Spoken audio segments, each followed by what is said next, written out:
તો જ્યારે સત્કર્મ કરવાનો વિચાર આવે ને ત્યારે તરત કરી નાખવાનું. એમ નહીં કહેવાનું કે 5 દિવસ 50 દિવસ વર્ષ દિવસ આપણે જીવવાના કે નથી જીવવાના આપણને ખબર નથી. બોલો રાધે રાધે.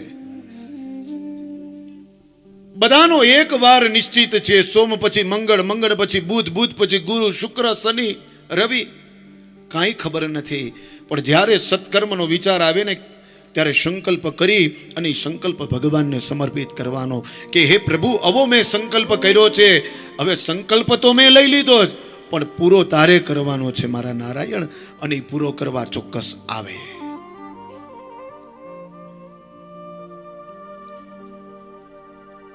તો આજે હાથીનો કાળ નજીક આવ્યો છે, પગ પકડી લીધો છે.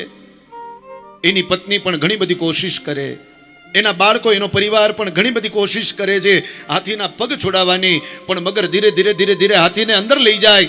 4 પગ ડૂબી ગયા, અડધું અંગ ડૂબી ગયું, અને ત્યારે એની પત્ની એના બાળકોને લઈ અને બહાર નીકળી ગઈ. કાંઈ સમજાય છે? આ જીવાતમાં જ્યારે બીમાર હોય ત્યારે આપણો પરિવાર દવાખાને લઈ જાય, ડોક્ટર ટ્રીટમેન્ટ ચાલુ કરે, ત્યારે આપણે બધા એનો પરિવાર જે હોય, પતિ પત્ની, પરિવાર, એના બાળકો બધા એની સાથે હોય. એ જીવાત્માની 5 દિવસ 10 દિવસ 15 દિવસ 20 દિવસ એની દવાઓ કરાવે, એડમિટ હોય, આઈસીયુમાં હોય, 15-20 દિવસ સુધી સેવા કરે. પણ પછી ડોક્ટરને ખબર પડી જાય કે હવે આ જીવ જીવવાનો નથી, હવે આનો અંત સમય નિશ્ચિત છે, આજે કાલે, અથવા 10 દિવસ 20 દિવસ 50 દિવસ આ જીવ જવાનો છે. અને ત્યારે ડોક્ટર એના પરિવારને બોલાવીને કહે કે હવે આ જીવને તમે ઘરે લઈ જાઓ અને સેવા કરો.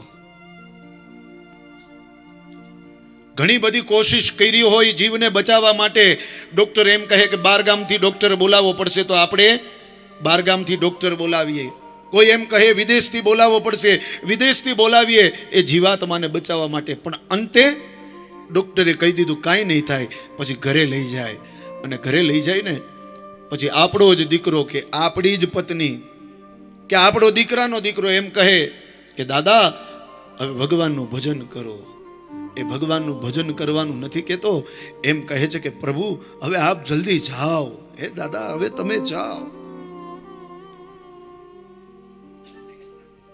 તો આ જીવની એવી જ હાલત થવાની છે.